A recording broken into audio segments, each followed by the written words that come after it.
Olá pessoal, vou gravar esse vídeo aqui, AppGyver offline, tá? Como trabalhar com ele, mas especificamente, uma coisa que eu tive muita dificuldade de encontrar é como salvar um endpoint dentro de um ODS, né? Que é On-Device Storage, tá? Então, vamos lá. Primeiramente, o que é na prática que eu preciso fazer, correto? Então, vamos entrar aqui para você ver. Então é o seguinte, eu tenho um endpoint aqui, tá? Que ele me retorna várias informações aí de vários animais. Então, só para você ter uma ideia, esse é um animal, tá? E ele tem mais de 409 características aqui, certo? Então, aqui vai começar, já começa outra, não, começa mais para baixo. Então, assim, no total são em torno de 4.000 animais com várias informações, né, que a gente chama um objeto, uma coleção de objetos aqui dentro, 4.000 objetos, e cada objeto com 400 propriedades, né? Cada desse daqui é uma propriedade, certo? CGA é uma propriedade, papapá, certo? Então, enfim, o que eu precisava? Eu precisava fazer com que esse endpoint passasse tudo para o banco de dados do AppGyver. O AppGyver, no caso, ele tem um banco de dados específico, né? Que é um on-device storage, que ele fica funcionando mesmo offline, correto? Então, vamos lá. O que foi a primeira coisa que esse então a gente vai precisar fazer? Essa é a cara do AppGyver, né? Então, aqui são as páginas, né? Que você cria páginas, enfim, né? Aqui são os elementos para você pôr na página. E vocês vão acabar pegando um pouco a manha aí conforme a gente for trabalhando. Deixa eu pôr essa imagem aqui em cima que eu acho que atrapalha menos. Beleza. Então vamos lá. Primeira coisa que eu precisava fazer, tá, é criar uma estrutura de dados que pudesse puxar o endpoint. Então, primeira coisa é o endpoint. Então, vamos lá.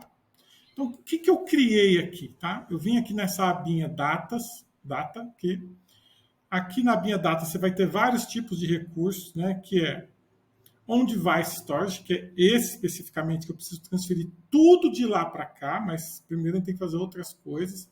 Esse REST API Direct Integration, tá? Então, basicamente, eu trabalhei com esses dois, certo? Eu não trabalhei nem com esse Data, nem com Google Firebase, nem com Market Search, tá? Foram basicamente esses dois. Então, o que ele faz? Esse daqui vai fazer com que o sistema tenha acesso ao endpoint. Então, eu comecei criando justamente este REST API, tá? Então vamos lá, eu dei até o nome, né, mantive o nome. Então o que é esse daqui? Então esse daqui, é um REST API Direct Integration, certo?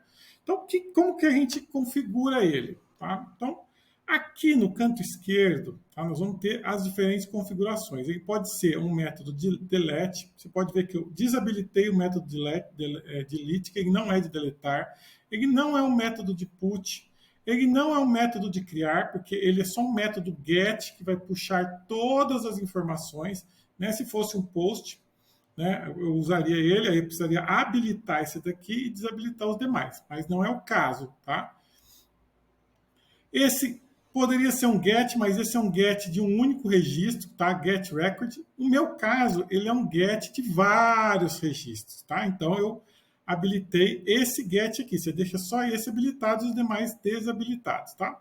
Mas antes você tem que preencher o que eles chamam de base. Para qualquer desse método aqui no AppGyver, você precisa preencher essa base. O que é essa base? Nessa base você vai falar o nome do recurso, explicar um pouco mais, né? Que eu dou esse recurso, que eu pus o quê? Esta API retorna o JSON dos animais CPT para serem inseridos no On-Device Storage, tá? E aqui você dá a base da API, né? O AppGyver faz isso aqui que é uma forma interessante. Ele pega o nome, pode ver que é o nome que é esse daqui, ó. Vou dar um exemplo aqui, ó. Você pode ver que esse nome completo aqui, ó, PWA, daqui para cá ele chama de base, certo?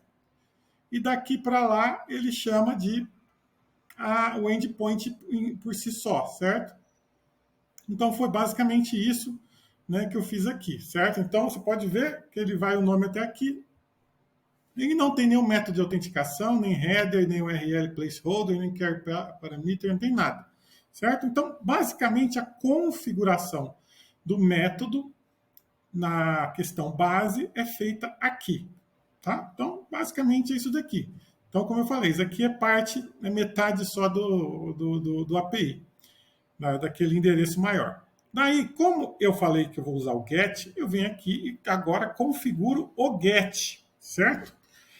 No get, aqui sim, você pode ver que ele já aparece aqui, ó, aquilo que eu tinha posto no base, e o complemento. Que complemento que é esse daqui? É esse complemento aqui, basicamente esse daqui, ó, certo? Né?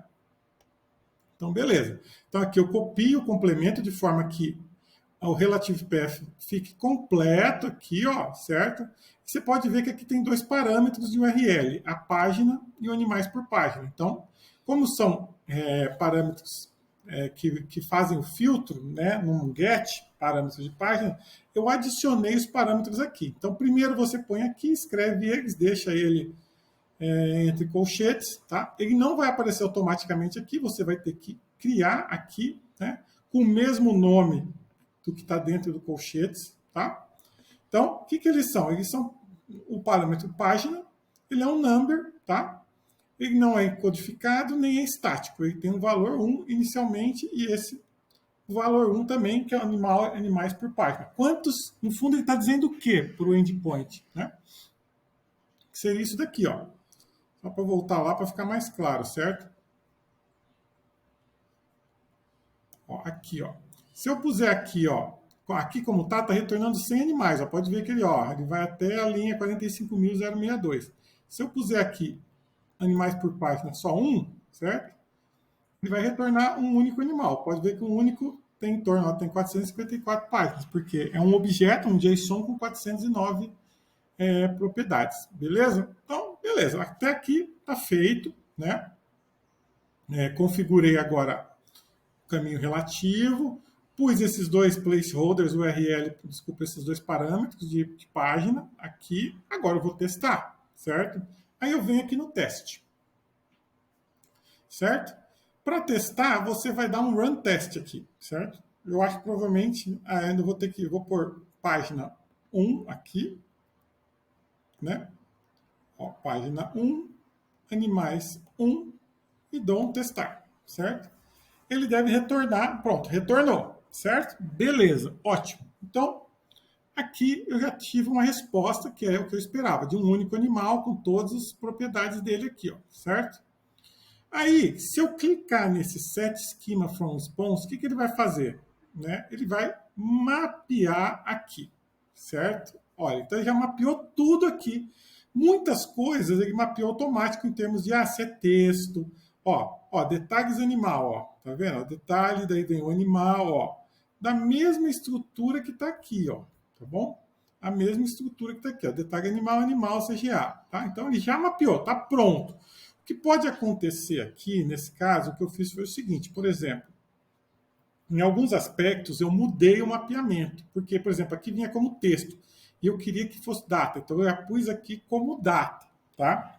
Então, beleza, eu acho que esse é o primeiro ponto e é o primeiro vídeo, né, que eu vou parar por aqui, certo?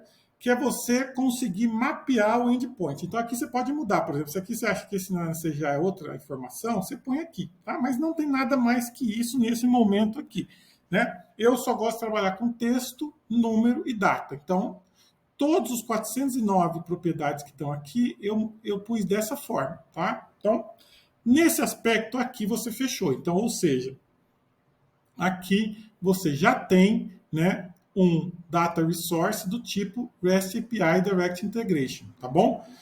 Agora, na próxima, no próximo vídeo, a gente vai trabalhar a questão de criar esse daqui, que é especificamente o on-device storage, tá? E depois a integração de todos eles, desse passando para cá. Porque meu objetivo é o quê? Passar tudo desse endpoint para cá, de forma que quando eu estiver offline, eu tenha acesso aos 4.000 animais e também eu tenha todas as propriedades desses animais. Beleza? Então, por aqui, agora a gente para nesse vídeo. E no próximo, a gente